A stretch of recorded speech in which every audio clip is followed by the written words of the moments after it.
மாலை வணக்கம். நான் கொஞ்சம் சீக்கிரமாக போகணும், ரீ ரெக்கார்டிங் பண்ணிக்கிட்டு இருக்கேன் ட்ரெயின் படத்துக்கு.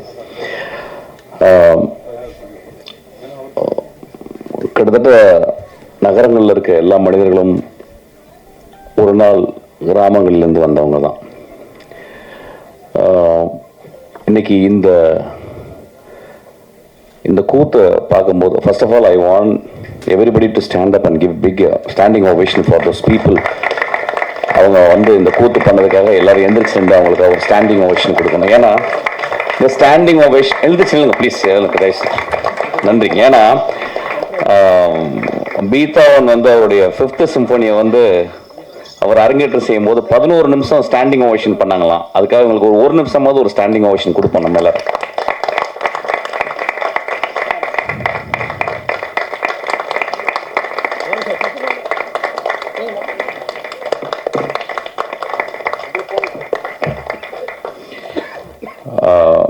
இவங்கள்ட்ட இருந்து சிவாஜி ஐயாவும் எம்ஜிஆர் மட்டுமே வரல, இவர்கிட்ட இருந்து இசைஞானி இளையராஜாவும் வந்திருக்காங்க. ஆக்சுவலாக நன்றிங்க, ரொம்ப நன்றி, தேங்க்யூ.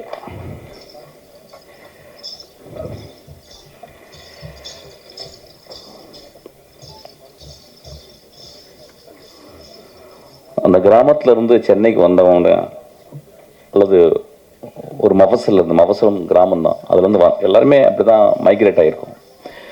அப்படி வரும்போது இன்னைக்கு அந்த சத்தத்தை பார்த்த உடனே எனக்கு என்னமோ ஒரு பாதி செத்துப்போன மூளையும் பாதி செத்துப்போன இருதயம் எழுந்தது போல நான் உணர்ந்தேன். ஆக்சுவலாக அந்தளவு ஆதிக்குள்ளே போயிட்டு என்னை எழுப்பிச்சு. ஆக்சுவலாக ரொம்ப நல்ல மாலை இது.